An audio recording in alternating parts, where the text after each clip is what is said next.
everyone, Bendy Bono here, talking to you about the first half of question 16 on truth, smack dab in the middle of this section on God's knowledge. This is an 8-article question, so we are only going to cover the first 4 today. 8 articles is a bit much for one video. I think 6 has kind of proved to be about the upper limit. Maybe you'd push it to 7, but 8, too much. So 1 through 4, whether truth resides only in the intellect, whether truth resides only in the intellect composing and dividing. I kind of like it when the second article title gives away the answer to the first one. Whether Article 3, whether the true and being are convertible terms, and Article 4, whether good is logically prior to the truth. Now let's dive right in with Article 1. Does truth reside only in the intellect? Well, Augustine says that is true which is, and this seems to say that truth is in things, not in the intellect. If the truth is in the intellect, nothing is true unless it is understood. This would allow for mutually contradicting truths to exist, which is impossible. And I believe that Aquinas cites the fact that some of the ancient philosophers got themselves in logical trouble by going down that road, right? In other words, if the truth is what is understood, then what I understand or think I understand contradicts what you understand, then the truth contradicts, which is a logical impossibility. And then number 3, Aristotle also seems to say that truth is in things, but not so fast, because he actually says that truth resides in the intellect. Okay, truth is to the intellect as the good is to desire. Okay, and if you need a refresher on the good, go back to, where should I send you for that? The perfection of God. So questions 4 through 6. That's, I believe, where Aquinas is fleshing out his ideas of the good, and that's going to kind of be important throughout a few of these articles. Appetites or desires look outward while the intellect looks inward, therefore truth must be in the intellect. Truth does reside secondarily in things according to how they relate to the intellect, right? Because our minds relate to things, right? Everything is true absolutely insofar as it relates back to the intellect on which it depends. And this is the key point. This is ultimately the divine intellect. In other words, a stone is truthfully called a stone so much as it conforms to the idea of a stone in the divine intellect. So now you're seeing why that previous article on ideas is important. That yes, ideas are real. Yes, they are in the divine mind. And ultimately they're what determines if something is true or not. Whether, if I pick up my water bottle, yep, water bottle's back for another cameo, and say, this is a dog. Well, that's not true. That's simply not true. Even if I, in my own understanding, genuinely believe that this is a dog, it's not true because it doesn't conform, even though it might conform to the idea of a dog in my mind, because I'm insane. It doesn't conform to the idea of the dog in the divine mind. Okay? And of course, we're thinking of absolute dog, absolute water bottle, not just the labels that we would call that, because theoretically, of course, you could invent a language where this would be properly called a dog based on labels, but no, we're actually talking about the ideas beyond any labels. Okay, hopefully I didn't just make things more confusing. All right, reply to the objections. Augustine is referring to the second type of truth that does reside in things. This would be a problem if we referred just to human minds, but all truth ultimately relates back to the divine intellect, removing mutual contradiction. So that's the error that the ancient philosophers made. And then Aristotle is referring to things causing truth in our intellect, but while that is true, it does not mean that truth primarily resides in the intellect. So you kind of think of it this way. Truth determined by the divine intellect, things that conform to that, and then as I recognize them properly conforming, it causes truth in me. But yet the basis for truth is ultimately in the divine intellect. So it kind of goes from the divine intellect to things, to creation, into human minds. Okay.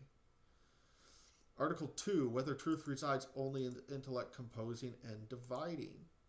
Well, Aristotle says that the senses, uh, got through the first article without a typo. That's not a bad one, though. Are always true regarding sensible objects, and the intellect is always true regarding what a thing is. Neither of those involves composing or dividing. Isaac, and it's interesting because he just says Isaac in his book on definition. So I did a little bit of reading, and I believe that he means a Jewish scholar called Isaac Israeli ben Solomon. I don't know anything more about him, but I think that's who Aquinas is referring to. But since he just, I guess, they're on a first name basis, it's like, oh, yeah, Isaac says. It's a little confusing. So Isaac says truth is in the equation of thought and thing. Thought can relate to both complex and simple things. Thus, it does not always involve composing or dividing. So truth, the relation of thought to things. So I have a thought that this is a water bottle, and it conforms to the thing, which is a water bottle. So then there's truth there. That's how truth goes.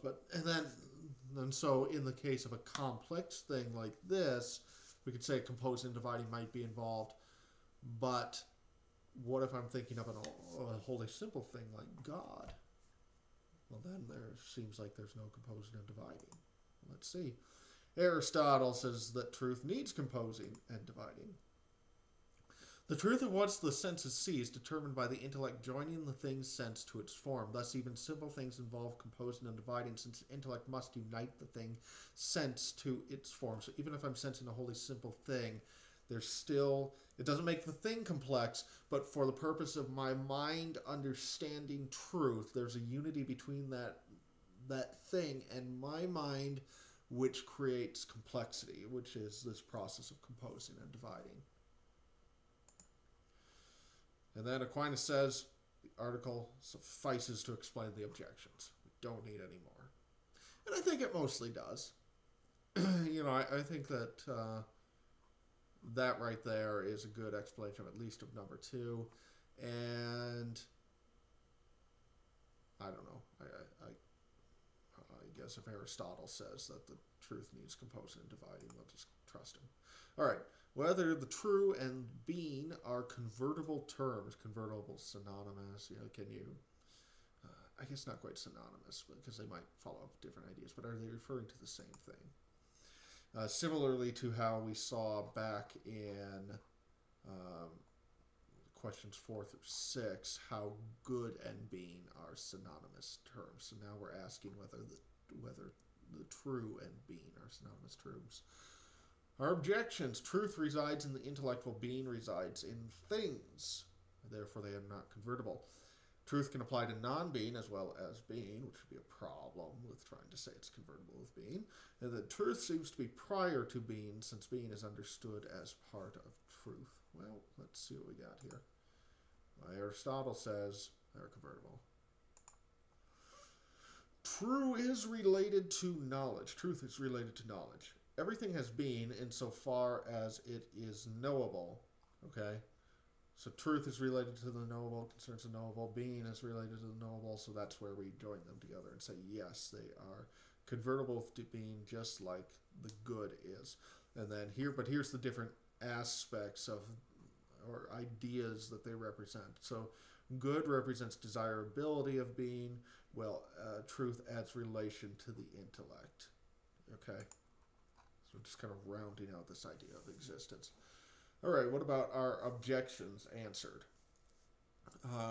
Both truth and being are in things in the intellect. However, they differ in idea, which is why we say truth is in the intellect and being is in things. So pretty much just saying that, they are really the same, but we're talking about a different aspect of the same thing. And when we talk about this one aspect, we think of that aspect primarily in terms of residing in beings. And when we think about the truth, we think about it residing in the intellect. All right, non-being has no truth or knowability in itself, but only what is rendered to it by the intellect. As such, its knowability is based on being. So, imagine a unicorn, right? A unicorn doesn't exist, but you have no ability of it. But you have no ability of it because you're able to imagine it existing, right? And so in that sense, it's even though it has non-being, its knowability is based on the concept of being, and hence there's truth involved. Since being is a part of truth, being must be apprehended for truth to be apprehended. One is not prior to the other. Which I might have made a slight over-exaggeration of his statement there, because we'll find out in a second that being is kind of prior to truth, but